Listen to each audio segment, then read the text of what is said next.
The morning sun had just begun to peek through the tall oaks that lined the pristine suburban streets of Chestnut Ridge when Daniel Reyes backed his matte black pickup truck into his driveway, the engine humming low as he turned off the ignition and stepped out into the crisp air. His flannel jacket caught the wind slightly, fluttering around him as he adjusted the strap of the military duffel bag slung over his shoulder. He'd just returned from a 3-month training deployment with a Federal Operations Unit of Detail. His neighbors didn't know, nor did he ever care to share. As far as they were concerned, he was just another quiet resident of Lot 47B. A government contractor who paid his dues on time and kept to himself. Daniel liked it that way, and for the most part, the neighborhood had left him alone.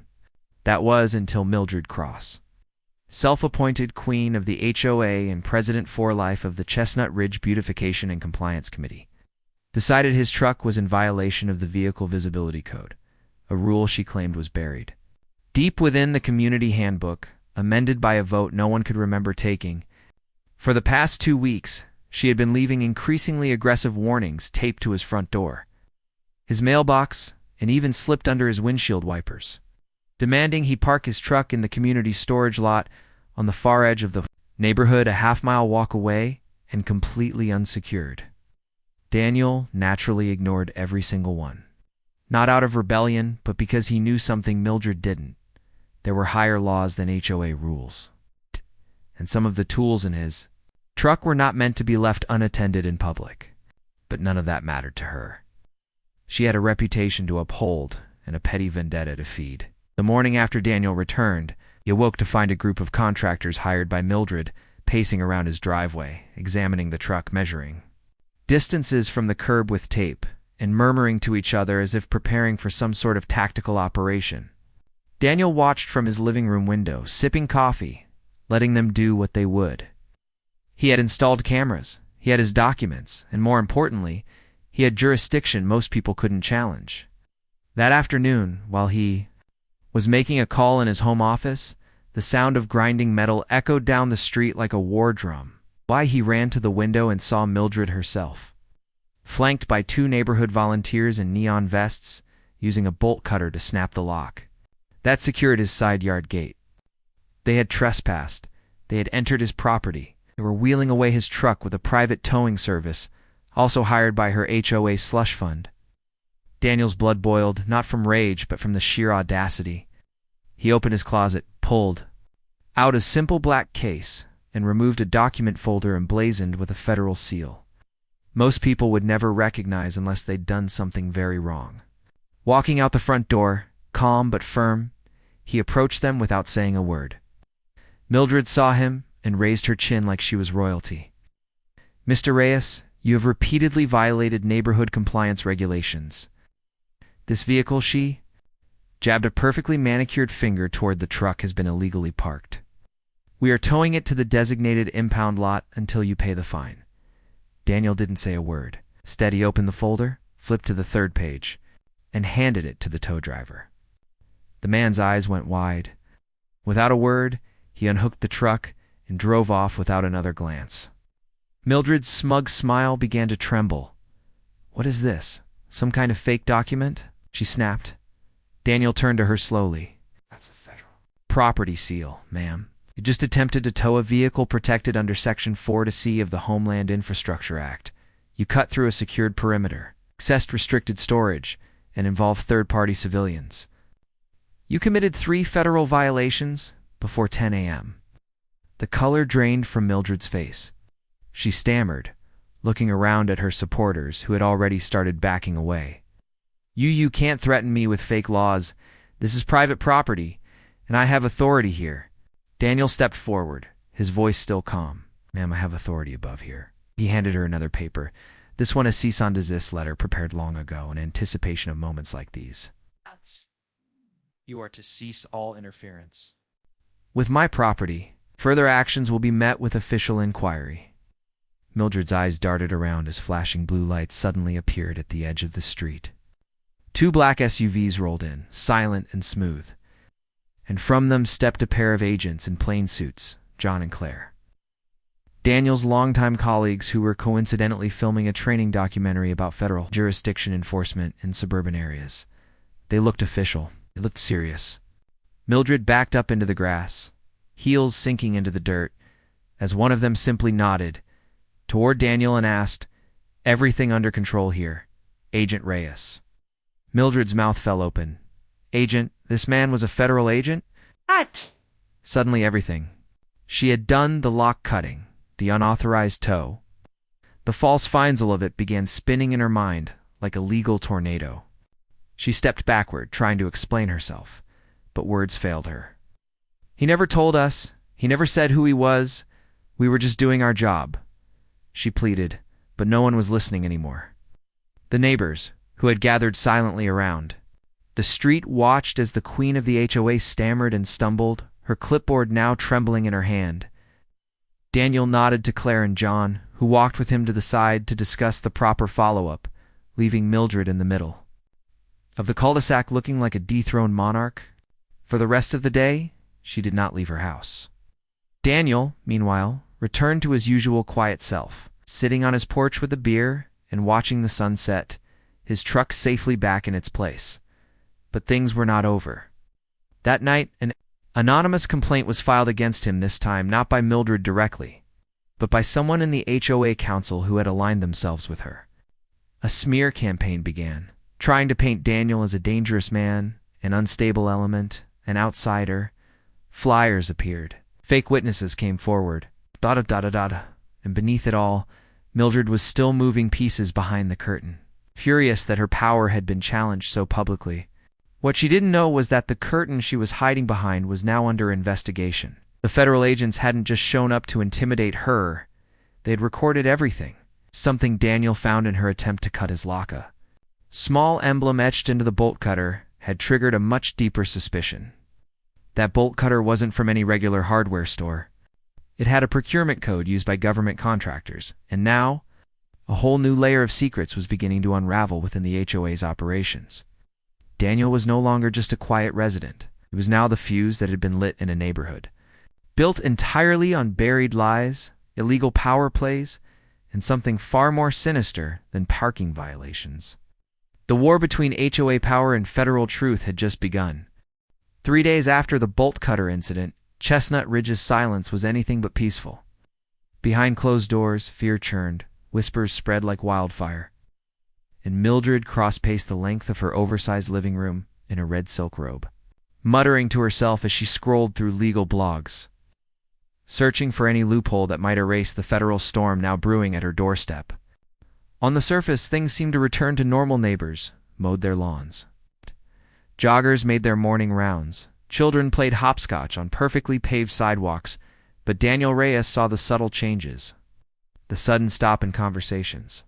When he walked by, the suspicious SUVs parked too long at the intersection near his home, and the unexpected anonymous drone that hovered near his yard line for over 2 minutes before vanishing into the treetops. What the rest of the neighborhood didn't know was that the drone wasn't. Government-issued Daniel checked the RF signature twice, but rather part of a private surveillance system that federal agencies had red-flagged in recent years for connections to domestic data harvesting groups. That clue alone escalated the situation beyond a local complaint and into what Daniel recognized as an orchestrated cover-up. Still, he remained calm, quiet, and observant, slowly collecting every irregularity like ammunition. Meanwhile, inside, the HOA's private meeting hall, a building constructed from community development fees, but maintained more like a high-level executive bunker, Mildred had summoned the inner circle. Her voice was low and sharp as she addressed them. A half-dozen committee heads who had benefited for years from unchecked control over Chestnut Ridge's growing budget. "We underestimated him," she growled, pointing a laser pen at a blown-up screenshot of Daniel flanked by John and Claire. "He isn't just some ex-military type. He's still active. And those two with him? They're not friends from work. They're federal oversight." One of the members, a wiry man named Russell Grant, who oversaw security infrastructure, adjusted his glasses nervously.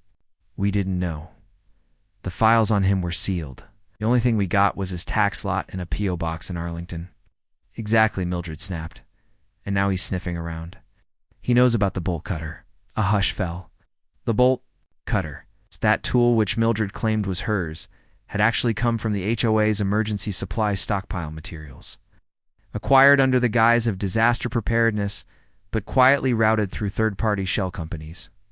Companies that Daniel's contacts were already tracing. "If he exposes us," whispered Sheila the treasurer, "we're done. All of it. The bonus fees, the landscaping contracts, the backdoor deals with the developer, he brings that out. We're not just losing seats, we're going to prison." But Mildred, ever the queenpin, wasn't about to let decades of quiet corruption collapse because of one truck and one smug agent with a badge. She leaned forward. "We go silent. No more notices. No more confrontations. We lay low. Get behind the scenes. We tighten our circle. Find out what agency he's with. We destroy every link we can. If that doesn't work, we make it personal." Across town, Daniel had already anticipated the shift in strategy. Saw the withdrawal, the silence, the eerie calm like the eye of a hurricane. He didn't trust it. His instincts honed in war zones and border ops told him the real battle was about to begin. So he acted first. Using secure lines, he reached out to his liaison at the Office of Domestic Compliance. Flagged Mildred's name through a military contractor procurement database, and uncovered a chilling find. One of the shell companies that had supplied Chestnut Ridge's security items had previously funneled supplies to 2 other HOAs in different states, both of which had been shut down after investigations revealed embezzlement, harassment, and even private citizen surveillance. In the common name across all 3, Gaius Point Ventures LLC, a silent partner in every contract, masked through a labyrinth of offshore addresses. Daniel compiled the evidence, created an encrypted dossier, and filed a report with the Inspector General. But he didn't stop there. That same night, wearing plain clothes and a fake badge to blend in, he attended the HOA's community listening session held at the local rec center. He watched Mildred carefully. Her tone was softer, her hair slightly messier, but her eyes still gleamed with menace. She smiled at the crowd, reassured them of continued neighborhood excellence, and never once acknowledged the incident from 3 days ago. But Daniel knew what she was doing, rebuilding trust while sweeping the battlefield. Afterward, as the room cleared out, she approached him. "Agent Reyes," she said, her voice syrupy sweet, "I hope you understand. We were just trying to maintain order." He looked at her, deadpan. "Is that what you call cutting federal property locks?" Her smile faltered. "Let's not escalate this. I know people, important people." "So do I," he replied, handing her a folded slip of paper. "You'll be hearing from one of them soon." She didn't unfold it until he walked away. Inside was a single name: Deputy Prosecutor Lorraine Vexley, Federal Task Force on Municipal Corruption. Mildred felt her throat tighten. That name wasn't just familiar, it was feared, because Lorraine had already dismantled an HOA syndicate in Phoenix, and now her name was attached to Chestnut Ridge. The war had officially gone federal. Back at his home, Daniel began reinforcing his perimeter, out of paranoia, but readiness. He'd seen too many operations collapse because someone underestimated the lengths. Desperate people would go to protect their empire. He wasn't about to make that mistake. Meanwhile, Mildred doubled down. She issued quiet orders to her inner circle: tap into the neighborhood's private security camera feeds, follow Daniel's movements, collect visual proof of unneighborly behavior, and build a case for mental instability. If we can't beat him legally, we discredit him socially, she told them, echoing the tactics she'd used on 3 other residents who once challenged her reign. One had moved out under threat of foreclosure. Another mysteriously violated a backyard pergola height code and was fined out of existence. The third suffered a garage fire after refusing to pay a tree trimming fee. Mildred knew how to fight. But Daniel wasn't just a homeowner. He was a weapon pointed at the heart of her kingdom. And he was building his own case.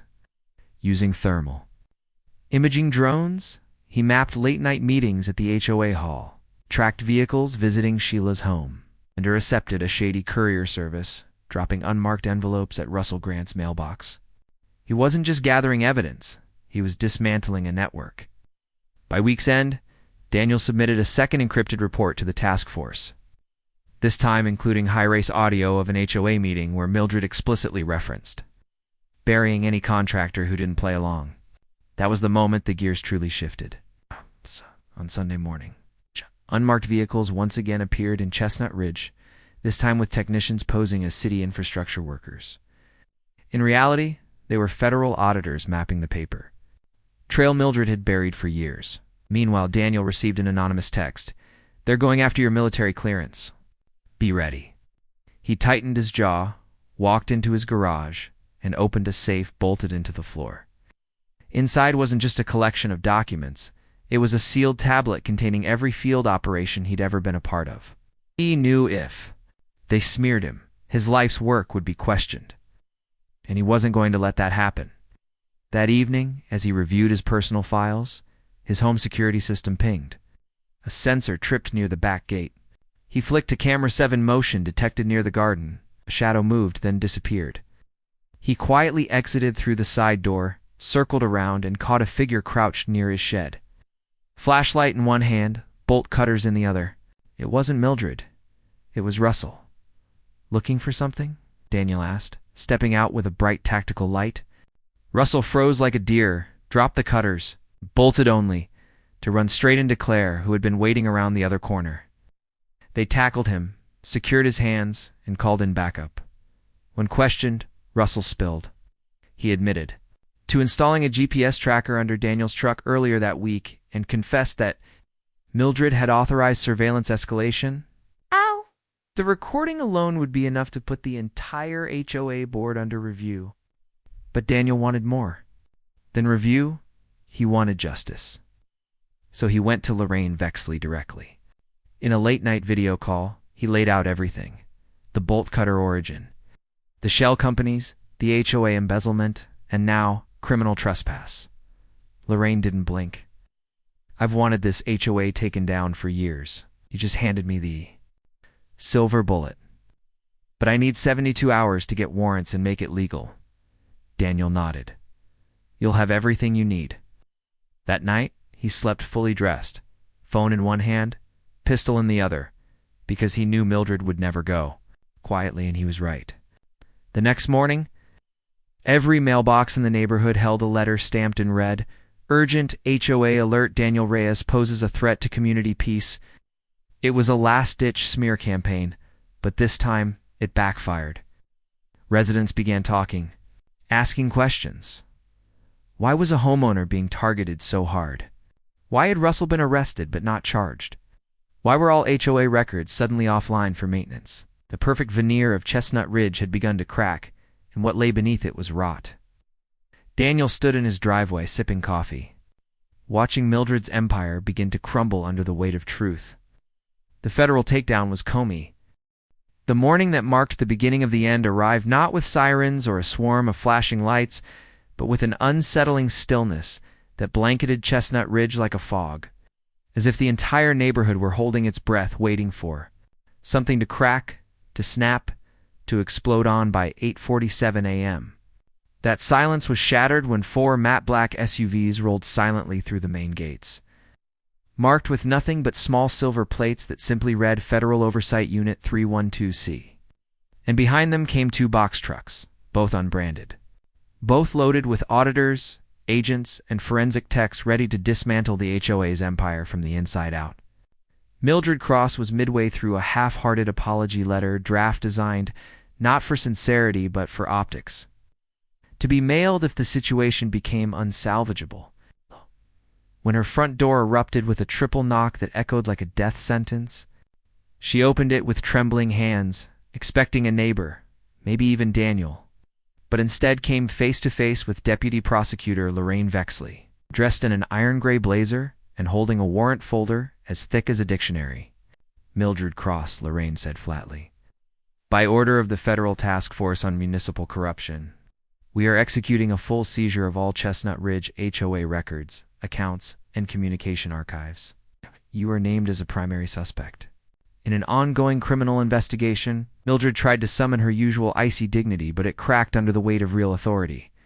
This is absurd," she stammered. We're a neighborhood association, not Lorraine cut her off. You're a front, the laundering machine for inflated contracts, falsified fees, and the coordinated harassment of private citizens.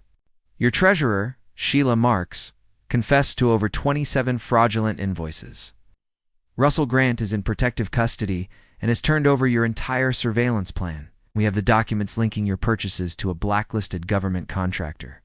Don't insult us by pretending this was a bake sale gone wrong. Mildred's face collapsed inward like a dying star. She didn't speak. Behind Lorraine, tech teams fanned out in all directions through the HOA building. Into board members' homes, downloading backups, removing safes, photographing everything. Word spread within minutes. Neighbors gathered in clumps, watching, as their once invincible overlords were escorted out of homes. As vans loaded with hard drives and boxes of suspicious financial documents rumbled away down the clean tree-lined streets. Daniel stood quietly at the edge of his porch, arms folded, as one by one the board members were rounded up. Mildred was last, escorted out with a blank face, still in the silk robe she'd worn to write her emergency apology. As she passed, Daniel, she didn't look at him, but he looked at her, and not with victory in his eyes, but warning. This was never about revenge. It was about ending rot before it spread any deeper. And yet, just as Lorraine was wrapping the operation and preparing to submit final charges, Daniel's phone buzzed with an alert.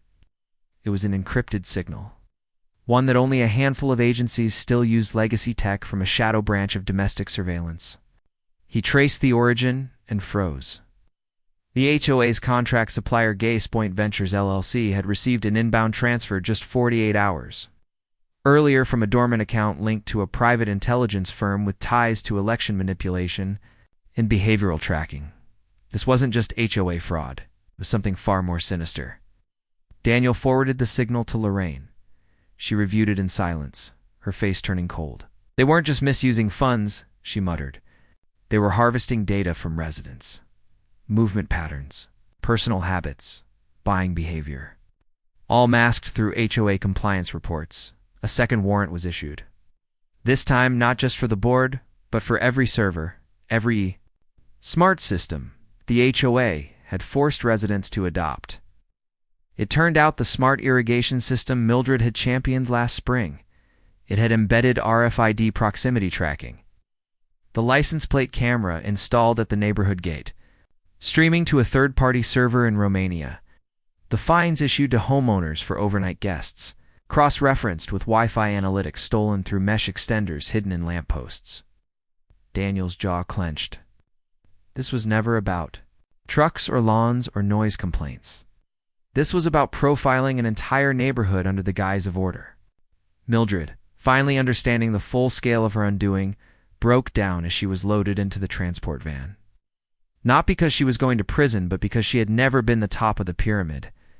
She had always believed she was running a kingdom, but now she realized she was just another pawn, used to cloak a deeper operation in suburban camouflage. The aftermath unfolded quickly. Federal agents released a statement confirming the arrest of all 6 HOA board members. The HOA was dissolved. Lorraine Vexley promised public hearings.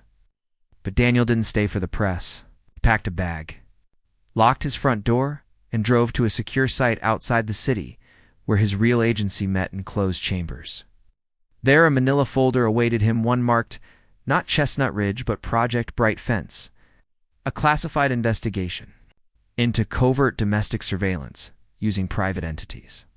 And now, thanks to Daniel, Chestnut Ridge was evidence case number 1. The data they recovered would expose similar operations in 12 other neighborhoods across the country.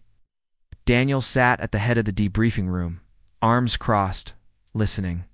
As analysts described the web Mildred had unintentionally revealed, she had been a useful idiot, a loud distraction for a quiet evil.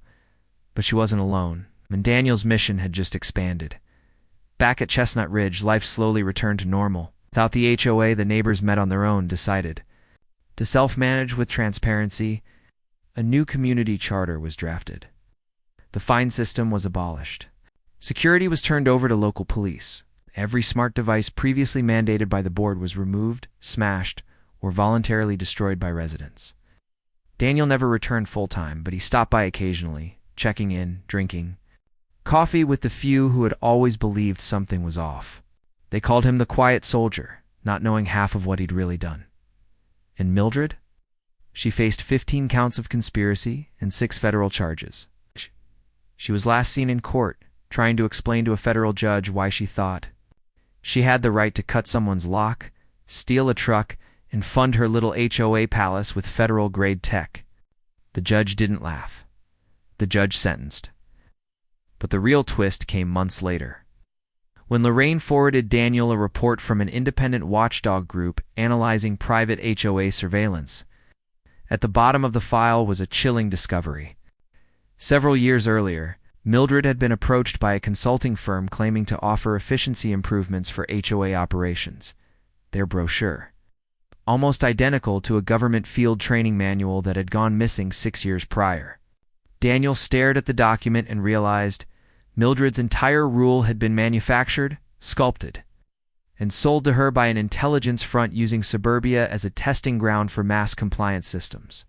She wasn't just a petty tyrant. She was the first domino in a much larger game. The war wasn't over. It had just changed shape. Daniel closed the file, looked at the wall map marked with 12 more neighborhoods, and picked up his phone. "Activate next site," he said, voice steady. "Target HOA protocol. Expose and dismantle." Somewhere, in another cul-de-sac, a new lock was being cut. And this time, they'd have no idea who was watching.